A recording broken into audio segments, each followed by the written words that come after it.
सबसे पहले आपको क्या करना, कोई भी टॉपिक आप पढ़ते हैं, अब एटलीस्ट मैपिंग जरूर करें, है ना। एक मानचित्र अपने पास में रखें, आप उस मैप के जरिए करिए। तो इससे क्या होगा कि आपको लोकेशन स्थिति बैठ जाती है। जॉनसन कहता है ना कि भूगोल और इतिहास दोनों एक ही माता की दो आंखें हैं, एक व्यक्ति की दो आंखें हैं, दोनों को एक साथ ही आप समझ सकते हो। और इस मैप के लिए कई सारी किताबें आती है मार्केट में, स्पेक्ट्रम की भी आती है, ऐतिहासिक मानचित्रावली आती है ना। और आपको बता दूं, आईएएस मेंस के अंदर भी मैप के 50 नंबर के लगभग सवाल आते हैं। एक तो पूरा पहला प्रश्न मैपिंग का ही आता है, जिसमें आपको स्थान भर के उस पर 20 शब्द लिखने होते हैं। स्पेक्ट्रम के साथ में एक आजकल बर्नवाल की किताब भी आती है मैपिंग की, आप लीजिए। अगर कोई मैप नहीं मिलता तो गूगल पे जाके मैप देख लीजिए, मैपिंग से पढ़ने की कोशिश करिए, ये आपकी समझ को बढ़ाता है। इसमें आपको भौगोलिक ज्ञान हो जाता है। तो भौगोलिक ज्ञान होने के बाद आप राजनीतिक जीवन को अच्छे से समझ सकते हैं, राजाओं के युद्ध अभियान अच्छे से समझ सकते हैं, आप अर्थव्यवस्था को बहुत प्यारे तरीके से समझ सकते हैं कि उत्तरापथ यहाँ था, दक्षिणापथ यहाँ था।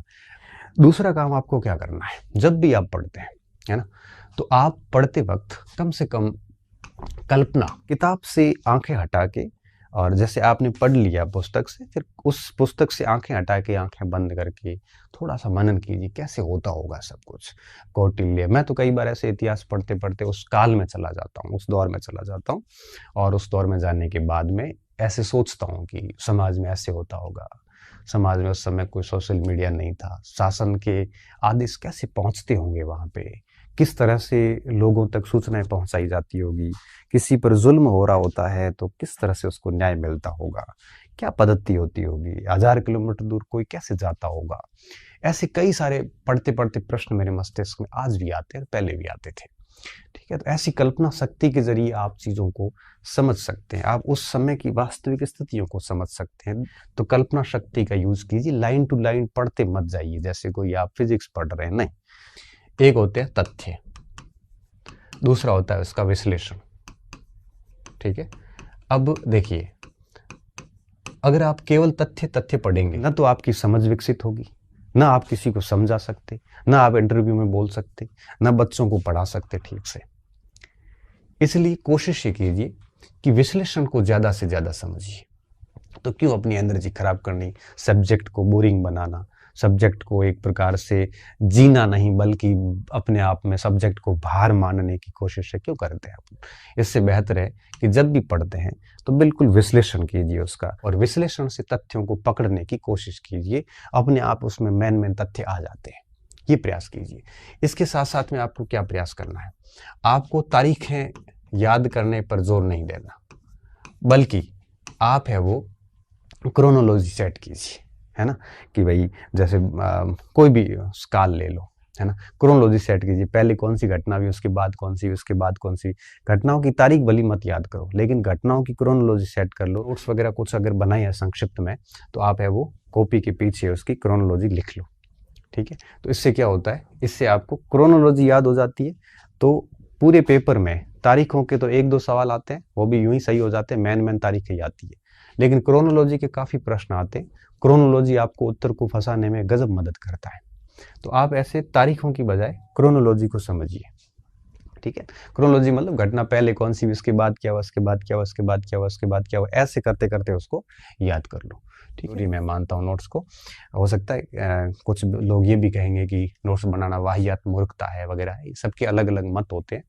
मेरा ही मत अंतिम सत्य है ये जरूरी नहीं है, हो सकता है आपकी विधि अलग हो, मैं मेरी विधि पे जनरली बात करता हूँ। ठीक है, नोट्स के पीछे इस प्रकार के क्रोनोलॉजिकल टेबल बना दीजिए। इसके साथ साथ में आपको क्या करना होता है, तुलनात्मक अध्ययन भी करिए आप। तुलनात्मक अध्ययन से क्या होता है, आपकी समझ विकसित होती है, आपके फैक्ट मजबूत होते हैं, आपकी बात रखने के तरीके मजबूत होते हैं, विश्लेषण अच्छे होते हैं। और इसके साथ साथ में अगर तुलनात्मक अध्ययन हम करते हैं तो निश्चित तौर पे अपन नए नए तर्क बहुत अच्छी तरीके से है वो दे सकते हैं। इसके अलावा आपको क्या करना चाहिए, इसके अलावा चीज़ों को रटने की बजाय समझना चाहिए। समझने के लिए अपने को क्या करना होता है, हर टॉपिक को आप कई भागों में बांट दो, जैसा कि मैं बांटता हूँ। क्या करना होता है, सबसे पहले उसका परिचय पढ़ो कि इसका ये है क्या, फिर उसके कारण पढ़िए, महत्व पढ़िए, उसकी विशेषताएं देखिए, पूरा खाका बना दो। टॉपिक का कोई भी आयाम छूटना नहीं चाहिए।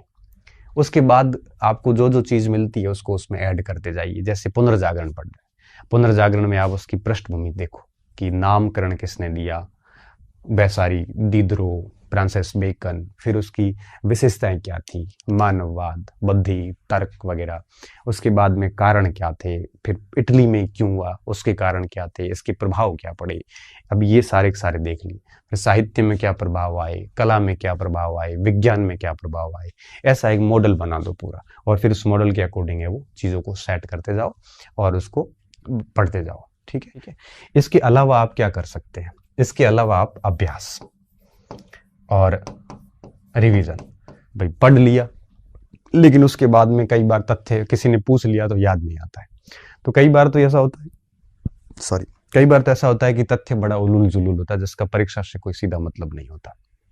ऐसे पे तो आपको टेंशन लेना नहीं है। दूसरी बात ये होती है कई बार पढ़ा हुआ है बट याद नहीं आ रहा है, तो उसका कारण ये होता है कि हमारा रिवीजन कम होता है।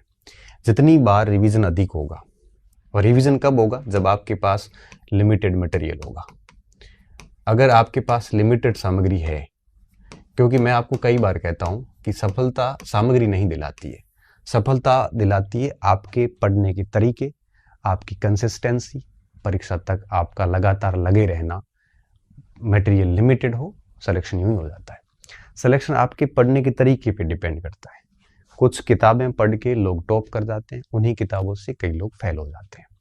इसलिए कहता हूँ कि लिमिटेड मटेरियल रखोगे तभी रिवीजन हो पाएगा। बड़े पोथे लेके बैठ गए, एक पोथा पूरा नहीं होगा, मॉडल डाउन हो जाएगा, फिर वो 7-8 किताबें कैसे रिवीजन करोगे। इससे अच्छा ये होता है कि चीज़ों को शॉर्ट नोट्स कर दो। ठीक है, और शॉर्ट नोट्स में 4-5 रजिस्टर तो बन ही जाते हैं। फिर क्या होगा, उसको आप बार बार रिवीजन करिए। जितनी बार रिवीजन करोगे समझ बढ़ती जाएगी, जितनी बार रिवीजन करोगे आपकी एक्यूरेसी बढ़ती जाएगी, नेगेटिव मार्किंग कम होती जाएगी। जितना अधिक रिवीजन करेंगे और फिर आपको प्रश्नों में गलतियां कम होनी शुरू हो जाती है। फिर आपको मान लो परीक्षा में प्रश्न पढ़ा हुआ है लेकिन आपको सीधा उत्तर नहीं आ रहा है, तो आप 3 ऑप्शन भी एलिमिनेट कर पाओगे, क्योंकि आपको पता चल जाएगा इनमें इतना किया हुआ है ना, ये हो नहीं सकता, ये हो नहीं सकता। ऐसे करते करते आप लास्ट में उत्तर तक तो आ ही जाते हैं। इसलिए कहता हूं कि आप आपका रिवीजन बढ़ाइए, अभ्यास लगातार कीजिए।